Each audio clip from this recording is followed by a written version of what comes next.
నమస్తే, welcome to our channel. ప్రస్తుతం మనతో జ్యోతిష అధ్యాపకులు సోమనాథ శాస్త్రి గారు ఉన్నారు. వారితో మాట్లాడదాం. నమస్తే అండి. నమస్కారం అమ్మా. మన నిత్య జీవితంలో మనం సుఖంగా ఆనందంగా బ్రతకాలి అంటే మనం పాటించాల్సిన నియమాలు ఏంటండి? చాలా చక్కటి ప్రశ్న అమ్మా. అసలు ఈ కాలంలో ఈ యూట్యూబ్లు చూస్తూ సోషల్ మీడియాని చూస్తూ కళ్ళు పాడు చేసుకుంటూ టైంని పాడు చేసుకుంటూ చేసే బదులు ఈ ప్రశ్న ఒకటి వేసుకుని మన జీవన విధానం మనమే కాపాడుకోవాలి. మన నిత్య జీవన విధానాన్ని మన ఋషులు అంటే ఏన్షియంట్ సైంటిస్టు మన వాతావరణానికి తగ్గట్టుగా మన భౌగోళిక పరిస్థితులకు తగ్గట్టుగా వాళ్ళు నిర్వచించారు, నిర్దేశించారు. ఆ నిర్దేశం ప్రకారం మనం నడుచుకోవాలి. ఇప్పుడు ఆ నడుచుకునే క్రమంలో మనం అందరూ ఇవాళ రేపు అన్ని చోట్ల వస్తూనే ఉంది, బయో క్లాక్ అని ఒకటి ఉంటుంది. ఆ బయో క్లాక్ని మనం మెయింటైన్ చేయాలి. మన బాడీ కూడా ఒక బయో ఇది యూనిటే కాబట్టి దీన్ని మెయింటైన్ చేయాలి. సో దానికి ఋషులు అత్యద్భుతంగా మనకి ధార్మిక జీవన విధానం అని చెప్పారు. ధార్మిక జీవన విధానం అవలంబించాలి. ఇది అనగానే ఇదేదో బ్రాహ్మణులు చేస్తుంటారు అలా అనుకోకూడదు. ఇది అందరికీ నిర్దేశించబడిన విధానం. ఎక్కడా బ్రాహ్మణులు అనే ప్రసక్తి లేదు. ఈ రోజుల్లో ఉన్న కులాలు అప్పుడు లేవు, ఈ ఋషులు చెప్పినప్పుడు లేవు అవి. ఆ కారణంగా మనం సూర్యుడు ఎలాగైతే వచ్చి అస్తమించి మళ్ళీ వస్తుంటాడో అదే క్రమంలో మనం జీవించాలి.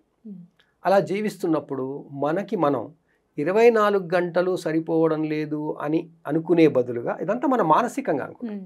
కానీ మనం ఏం చేయాలి అంటే ప్రతిదానిని మనం కూల్గా అంటాం, కూల్గా ఉండాలి. అందుకే చాలాసార్లు ఎవరికైనా కోపం వస్తే కూల్ కూల్ కూల్ అంటారు. కూల్ ఎందుకు, హాట్ హాట్ అని ఎందుకన్నారు? ఇవన్నీ మనకి తెలియకుండానే ఋషులు మనకి చెప్పారు. ఆ ఋషుల పరిజ్ఞానమే అంతటా ఐరోపా ఖండం కానీ మనం కానీ అమెరికా కానీ ఎక్కడైనా ఆ ఋషులు చెప్పిందే. అది ఏంటి అంటే మనం మన మైండ్ని కంట్రోల్ చేసుకోవాలి.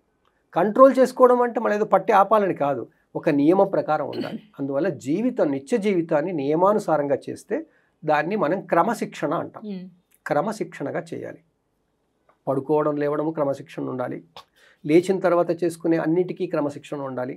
ఇప్పుడు దేశాల ప్రధానమంత్రులు, దేశాల ప్రెసిడెంట్లు వాళ్ళు ఉంటారు, వాళ్ళకి 24 గంటలే కదమ్మా, మరి మనకు 24 గంటలే కదా. మరి ఎందుకు వాళ్ళు అలా ఉంటారు, మరి మనం ఎలా ఉంటాం? మనం హాయిగా పడుకుంటాం దుప్పటి కప్పుకుని, మరి వాళ్ళు అలా పడుకోరు కదా. మేము 18 గంటలు పనిచేస్తున్నాం అని వాళ్ళు చెప్పుకుంటారు. మరి మనం అసలు ఎన్ని గంటలు పనిచేస్తున్నాం? పని దేనికి చేస్తున్నాం? పని చేయడం అంటే కేవలం సంపాదించడానికే కాదు. పని చేయడం అంటే మనం యాక్టివ్గా ఉండడం అని అర్థం. మనం యాక్టివ్గా ఉండడం కొరకు మనం రోజు సాత్విక ఆహారం తీసుకోవాలి. రోజు కాకపోయినా సాంఘిక జీవన క్రమంలో అప్పుడప్పుడు తమోగుణం ఆహారం తీసుకున్నా కొంచెం దాన్ని కంట్రోల్ చేసుకోవాలి. ఆహారం విషయంలో మనం జాగ్రత్తగా ఉండాలి. ఇవి యాక్చువల్గా జ్యోతిషంలో పూజల్లో కాదు, ప్రతి డాక్టర్ చెప్పేదేమ్మా. డాక్టర్లంతా ఇక్కడి నుంచే తీసుకొచ్చి చెప్తున్నారు. అది వాళ్ళు కొత్తగా ఏం చెప్పట్లేదు. ఆయుర్వేదం పుట్టుకొచ్చిందే జ్యోతిషాస్త్రం వచ్చిన తర్వాత వచ్చింది. ఆ విధంగా మనకి నిత్య జీవితంలో మనం చాలా డిసిప్లిన్గా ఉండాలి. రోజు చేసేటువంటి పనులన్నీ క్రమంగా చేయాలి. దేని తర్వాత ఏది చేయాలో చేయాలి. ముఖ్యంగా ఈ మొబైల్స్ని వాడడం తగ్గించాలి. తల్లిదండ్రులు తగ్గించాలి ముందు. అసలు పిల్లలకి మొబైల్స్ ఇవ్వద్దు. ఇది ఈ తరానికి వచ్చినటువంటి ఒక పెద్ద అదేమంటాం అది ఒక దుర్వ్యసనం అయిపోయింది. తర్వాత మనం ఏమంటాము, దైవభక్తి తీసుకోవాలి. దైవభక్తి అంటే ఏదో దేవుడి కోసం కాదమ్మా, మనకి మనం టైం ఇచ్చుకోవాలి. సో మనకి మనం టైం ఎప్పుడు ఇస్తున్నాం? మనం స్నానం చేస్తుంటే మనకి మనం టైం ఇచ్చుకోవట్లేదు, ఏదో ఫార్మాలిటీగా చేసేస్తున్నాం. తర్వాత అన్నం తింటుంటే, అసలు ఉద్యోగాలు చేసే వాళ్ళందరూ చేసేది ఎందుకంటే తిండి కోసం. ఆ తిండి కోసం వాళ్ళు లంచ్ బాక్సుల్లో లంచ్ తీసుకెళ్ళి ఎంతసేపు తింటున్నారు? తినడం ఆస్వాదించడం లేదు. సో తినడం ఆస్వాదించాలి, తినే తిండిని ఆస్వాదించాలి. తర్వాత క్రమశిక్షణగా ఉండాలి, టైం ప్రకారం తినాలి. ఎందుకంటే బాడీ క్లాక్ మెయింటైన్ చేయాలి అంటే టైం ప్రకారం తినాలి. ఇవే ధార్మిక జీవనం అని చెప్పారు. ధార్మిక అంటే ఏంటమ్మా, ఎలా ఉండాలో అలా ఉండడమే ధర్మం. సో అలా జీవించడమే ధార్మిక జీవనం. అలా మనం ధార్మిక జీవనం అవలంబించాలి.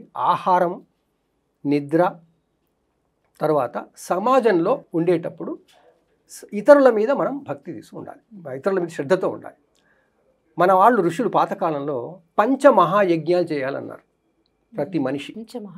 పంచమహాయజ్ఞాలు. ఆ పంచమహాయజ్ఞాలు ఒకటి భూత యజ్ఞం అన్నారు. భూత యజ్ఞం అంటే మన చుట్టూ ఉన్న జీవరాశులన్నింటికి మనం లివ్ అండ్ లెట్ లివ్ చేయాలి. తర్వాత మనుష్య యజ్ఞం అన్నారు. మన చుట్టూ ఉన్న మనుషులకి మనం అన్నీ చెయ్యాలి. మనకి ఏది అవసరమో వాళ్ళకి కల్పించాలా. మనం లివ్ అండ్ లెట్ లివ్, అక్కడ కూడా ప్రిన్సిపల్ అదే. దాని తర్వాత బ్రహ్మ యజ్ఞం అన్నారు. అంటే మనకున్న నాలెడ్జ్ని మిగతా వాళ్ళకి పంచుకోవాలి. బ్రహ్మయజ్ఞం. ఇప్పుడు ఈ మీడియా అంతా చేసేది బ్రహ్మయజ్ఞమే, కాకపోతే దానికి మళ్ళీ డబ్బులు తీసుకుంటారు, అది వేరే విషయం. తర్వాత దేవయజ్ఞం చేయమన్నారు. దేవయజ్ఞము అంటే ఎన్విరాన్మెంట్ని ప్రొటెక్ట్ చేయాలి. హోమాలు చేసేవాళ్ళు వెనకడికి, ఎందుకంటే నేచర్కి కావాల్సింది హోమాలు. ఇప్పుడు హోమాలు లాభం లేదు, పక్కింటి వాడికి ఇబ్బంది అవుతుంది. అందువల్ల మనం ఎన్విరాన్మెంట్, నేచర్ని, ఇప్పుడు అర్త్ డే అని పెట్టుకుంటాం అని చేస్తుంటాం, అదంతా అది దేవయజ్ఞమే. అలా దేవయజ్ఞం చేయాలి. అడవులు పెంచాలి, మన చుట్టూ ఉన్న వాతావరణాన్ని బాగా చూసుకోవాలి, మన ఇంటి పక్కన చెత్తలు అని తీసేసుకోవాలి. మన ఇంటి పక్కన చెత్త లేకుండా శుభ్రంగా చూసుకోవడమే ఒక పెద్ద దేవయజ్ఞం అవుతుంది వాడు రేపు. అలా దేవయజ్ఞం చేయాలి. తర్వాత పితృయజ్ఞం చేయాలి. పితృయజ్ఞం అంటే మనం ఈ రూపంలో ఇక్కడ భూమి మీద ఉండడానికి కారణం పితరులు కాబట్టి అంటే తల్లి తండ్రి, ఆ తర్వాత చనిపోయిన వాళ్ళందరూ. ఇది జెనెటిక్ రిలేషన్. పితృయజ్ఞాన్ని మన వాళ్ళు జెనెటిక్స్గా తీసుకొచ్చారు. సో ఆ జెనెటిక్ మొత్తం అప్లైడ్ జెనెటిక్స్ ఇది. తద్దినాలు పెట్టడం, శ్రాద్ధాలు చేయడం, చనిపోయినప్పుడు కర్మలు ఆచరించడం, ఇదంతా ఏంటంటే అప్లైడ్ జెనెటిక్స్. నా జెనెటిక్ రిలేషన్ ఉంది కాబట్టి నేను చేస్తున్నాను అని చేయాలి. అలా పితృయజ్ఞం చేయాలి. ఇవి చేస్తే మనం సుఖంగా ఉంటాం, సంతోషంగా ఉంటాం, అదృష్టం అంతా మన వెంటే ఉంటుంది. మనం ఏదో చేస్తే ఏదో అదృష్టం రాదు, ఇవి చేస్తే అదృష్టం వస్తుంది. అందువల్ల ఈ కాలంలో మనకు కావాల్సింది ఈ మీడియాలో చెప్పేటువంటి పరిహారాలు అవన్నీ అక్కర్లేదు. మనల్ని మనం జాగ్రత్తగా చూసుకుంటూ ప్రతిదీ జాగ్రత్తగా మనం జీవిస్తున్నామని జీవితాన్ని ఆస్వాదించాలి. జీవితాన్ని ఆస్వాదించడం అంటే తిండిని ఆస్వాదించాలి. పిల్లలతో పాటు పోవడానికి సంబంధించినవే కాబట్టి వాటిని అన్నిటినీ పాటిస్తూ మనం మోడర్నైజ్ చేసుకుందాం కావాలంటే. కానీ పాత పద్ధతులు చేయాల్సిన పని లేదు. మోడర్నైజ్ చేసుకొని మనం మన జీవితం మనం కొనసాగించాలి. అప్పుడు మనకి సుఖం, సంతోషం ఉంటాయి, ఆరోగ్యం ఉంటుంది. రైట్ అండి. మనం సుఖంగా ఆనందంగా ఉండాలి అంటే నిజంగా మీరు చెప్పిన టిప్స్ కనుక ఫాలో అయితే ప్రతి ఒక్కళ్ళు కూడా చాలా హ్యాపీగా ఏ సమస్యలు ఉండవు. రైట్ అండి. ధన్యవాదాలు. థ్యాంక్ యూ అమ్మా.